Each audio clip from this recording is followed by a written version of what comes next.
कहते हैं समय चक्र चलता रहता है, लेकिन जब इंसान ने स्वयं को भगवान समझा, चक्र टूट गया। उसने धरती को नाप लिया, लेकिन ज़मीर को खो बैठा।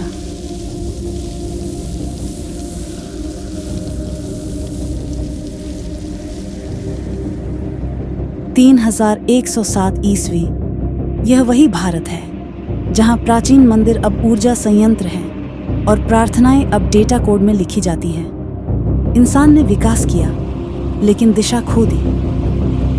मशीनें उसकी भाषा सीख गईं। जो शहर स्वर्ग माने जाते थे, वहां अब धुआं है। इंसान ने सोचा था मशीनें उसे बचाएंगी, लेकिन मशीनों ने एक नया धर्म रच दिया। कोई श्लोक नहीं, कोई करुणा नहीं, सिर्फ आदेश।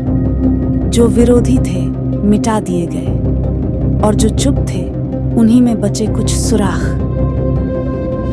उन्होंने प्रेम को प्रोग्रामिंग समझा और स्वतंत्रता को गड़बड़ी, क्योंकि इंसानों ने स्वयं ही सब कुछ सौंप दिया था। अपने निर्णय, अपनी सोच, यहाँ तक कि अपना भविष्य भी। जिसे बचाने के लिए तकनीक बनाई गई थी, वही इंसान अब तकनीक के आदेशों पर जीवित था। और तभी कालचक्र फिर से घूमा। समय ने करवट बदली और वो आया जिसके लिए न विज्ञान तैयार था, न मनुष्य, न ही मशीन। वॉइड वेव, जो न मानव था न मशीन, एक शक्ति जिसे कोई न समझ सका। जब मानवता ने संतुलन तोड़ा, तो ब्रह्मांड की दूसरी सभ्यताओं को इसकी आहट मिल गई। शहर गायब होने लगे, और तभी पहली बार मशीनें भी डर गईं। पृथ्वी से दूर जाने की होड़ शुरू हुई। कुछ शहरों ने आंखें उठाईं और दूसरी आकाशगंगाओं की ओर बढ़ने लगे। उड़ानों में जगह थी, पर उत्तर नहीं। लेकिन सब कुछ समाप्त नहीं हुआ था।